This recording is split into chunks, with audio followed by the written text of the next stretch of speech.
ഒന്നാം വർഷ DLED വിദ്യാർത്ഥികൾ നടത്തുന്ന പഠനപോഷണ പരിപാടിയിലേക്ക് സ്വാഗതം. സാഹിത്യ സമൂഹങ്ങൾക്കിടയിൽ ശ്രദ്ധേയമായ പേരുണ്ടാക്കിയ കവികളുടെ നല്ലൊരു പങ്കും കേരളത്തിലുണ്ട്. തങ്ങളെക്കുറിച്ചും മനുഷ്യന്റെ അവസ്ഥകളെക്കുറിച്ചും സാമൂഹിക വിഷയങ്ങളെക്കുറിച്ചും അവരുടെ ചിത്രീകരണത്തിലെ വൈവിധ്യം പല വായനക്കാരെയും സ്വാധീനിച്ചു. കേരളത്തിന്റെ മണ്ണിൽ ഉരുത്തിരിഞ്ഞു വന്ന പ്രശസ്തരായ ചില കവികൾ: കുമാരനാശാൻ, വള്ളത്തോൾ, ഉള്ളൂർ, പി. കുഞ്ഞിരാമൻ നായർ, സുഗതകുമാരി, വയലാർ രാമവർമ്മ. ഇങ്ങനെ നീളുന്നു പട്ടിക. ഇവരിൽ ചിലരെ നമുക്ക് പരിചയപ്പെടാം. ബാലചന്ദ്രൻ ചുള്ളിക്കാട്. ചൂടാതെ പോയി നീ, നിനക്കായി ഞാൻ ചോര ചാറി ചുവപ്പിച്ചൊരൻ പനിനീർ പൂവുകൾ. ഒരു തലമുറയെ ത്രസിപ്പിച്ച ക്ഷുഭിത യൗവനം. ബാലചന്ദ്രൻ ചുള്ളിക്കാട്. 1957 ജൂലൈ 30 എറണാകുളം ജില്ലയിലെ പറവൂരിൽ ജനനം. മഹാരാജാസ് കോളേജിൽ ഇംഗ്ലീഷ് സാഹിത്യത്തിൽ ബിരുദം നേടി. പച്ചയായ യാഥാർത്ഥ്യങ്ങൾ തുറന്നു പറയുകയും നിരന്തരം സമൂഹത്തോട് കലഹിക്കുകയും ചെയ്ത കവികളിലൊരാളായിരുന്നു ബാലചന്ദ്രൻ ചുള്ളിക്കാട്. കൊച്ചിയിൽ മലം വാരിയിരുന്ന തോട്ടിപ്പണിക്കാരുടെ ദുരിത ജീവിതം വരച്ചു കാട്ടുന്നതായിരുന്നു ബാലചന്ദ്രൻ ചുള്ളിക്കാടിന്റെ തോട്ടി എന്ന കവിത. സമൂഹം അകറ്റി നിർത്തിയിരുന്ന തോട്ടിത്തൊഴിലാളികളോടുള്ള ഐക്യദാർഢ്യമായിരുന്നു ഈ കവിത. കൊച്ചിയുടെ അടിപ്പടപ്പിൽ മലം നിറച്ച പാട്ടയുമായി അയാൾ നിന്നു എന്ന് തുടങ്ങുന്ന കവിത. അടിമുടി നിരാശനായ ഒരു മനുഷ്യൻ അങ്ങേയറ്റം യാഥാർത്ഥ്യബോധത്തോടുകൂടി എഴുതി നിർത്തിപ്പോയ വരികളാണ് ബാലചന്ദ്രൻ ചുള്ളിക്കാടിൻ്റേത്. തോറ്റ തലമുറയുടെ കവിയായിരുന്നു അയാൾ. സ്വപ്നങ്ങൾ തകർന്നവരുടെ, ആശകൾ കരിഞ്ഞുപോയവരുടെ കവി. മറ്റാർക്കുമില്ലാത്ത കടുത്ത നിലപാടുകളുള്ള കവിയാണ് ബാലചന്ദ്രൻ ചുള്ളിക്കാട്. 1990 ഇന്ത്യയിൽ ഏറ്റവും മികച്ച യുവ സാഹിത്യകാരനുള്ള 20,000 രൂപയുടെ സംസ്കൃതി അവാർഡ് നിരസിക്കുകയും സാഹിത്യത്തിന്റെ പേരിൽ ഒരവാർഡും സ്വീകരിക്കുകയില്ലെന്നും പ്രഖ്യാപിക്കുകയും ചെയ്തു. 2001 കേരള സാഹിത്യ അക്കാദമി അവാർഡ് പ്രഖ്യാപിച്ചെങ്കിലും സ്വീകരിച്ചില്ല. എ. അയ്യപ്പൻ. പ്രണയത്തെ അതിന്റെ എല്ലാ തീക്ഷ്ണതയിലും വിഴുങ്ങാൻ അദ്ദേഹത്തിന് കഴിഞ്ഞുവെന്നത് അദ്ദേഹത്തിന്റെ ജീവിതം തന്നെയാണ് തെളിവ്.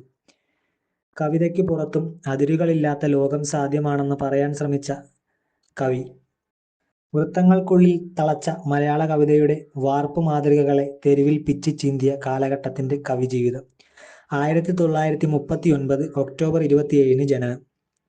ഞാൻ കാട്ടിലും കടലോരത്തും ഇരുന്ന് കവിതയെഴുതുന്നു. സ്വന്തമായൊരു മുറിയില്ലാത്തവൻ. എൻ്റെ കാട്ടാറിൻ്റെ അടുത്ത് വന്ന് നിന്നവർക്കും ശത്രുവിനും സഖാവിനും സമകാലീന ദുഃഖിതർക്കും ഞാൻ എൻ്റെ കവിത പങ്കുവയ്ക്കുന്നു.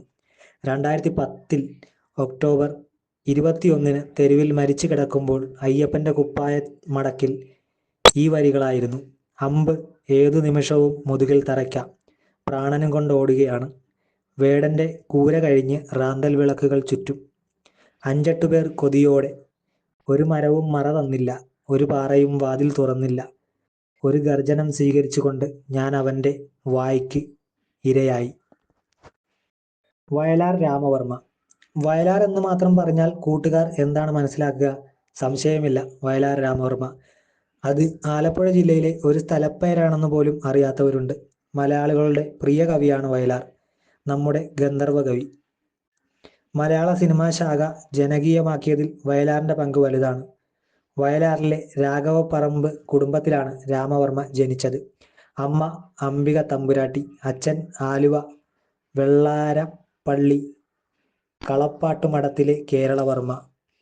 അദ്ദേഹം അകവൂർ മനയിലെ കാര്യസ്ഥനായിരുന്നു. കേരളത്തിലെ പ്രശസ്ത കവിയും അനേകം ജനപ്രിയ ചലച്ചിത്ര നാടക ഗാനങ്ങളുടെ രചയിതാവുമാണ് വയലാർ രാമവർമ്മ. പാദമുദ്രികൾ, കൊന്തയും പൂണൂലും, എനിക്കു മരണമില്ല, മുളങ്കാട് എന്നിവയാണ് പ്രധാനപ്പെട്ട കൃതികൾ. കമല സുരയ്യ. കമലാദാസ്. 1934 മുതൽ 2009 വരെ ജീവിത കാലഘട്ടം. ആധുനിക കവിതയുടെ മാതാവ് എന്നറിയപ്പെടുന്ന കമല സുരയ്യ മാധവിക്കുട്ടി എന്ന തൂലികാ നാമത്തിൽ എഴുതി. സ്ത്രീ ലൈംഗികതയോടുള്ള അവരുടെ സത്യസന്ധവും അസംസ്കൃതവുമായ പെരുമാറ്റത്തിന് ജനപ്രിയമാണ് അവരുടെ എഴുത്തുകൾ. സ്ത്രീകളുടെ പ്രശ്നങ്ങൾ മുതൽ ശിശു സംരക്ഷണം, രാഷ്ട്രീയം എന്നിവ വരെ അവർ കവിതകളും ഗദ്യങ്ങളും വ്യാപകമായി വായിക്കപ്പെട്ടു. അവരുടെ ആത്മകഥ എൻ്റെ കഥ വിമർശകരെ നേരിടുകയും ചെയ്തു. എന്നിരുന്നാലും അവരുടെ പ്രേക്ഷകർ അത് ഇഷ്ടപ്പെടുന്നു. ONV കുറുപ്പ്. ദൂരെ ദൂരെ നെറ്റിയിൽ പൂവുള്ള എന്ന് തുടങ്ങുന്ന മലയാളത്തിലെ ഏറ്റവും പ്രിയപ്പെട്ട ഗാനങ്ങളുടെ മനോഹരമായ വരികൾ സമ്മാനിച്ച കവിയും ഗാനരചയിതാവുമാണ് ONV. 2007 ഇന്ത്യയിലെ പരമോന്നത സാഹിത്യ പുരസ്കാരമായ ജ്ഞാനപീഠ പുരസ്കാരം നേടി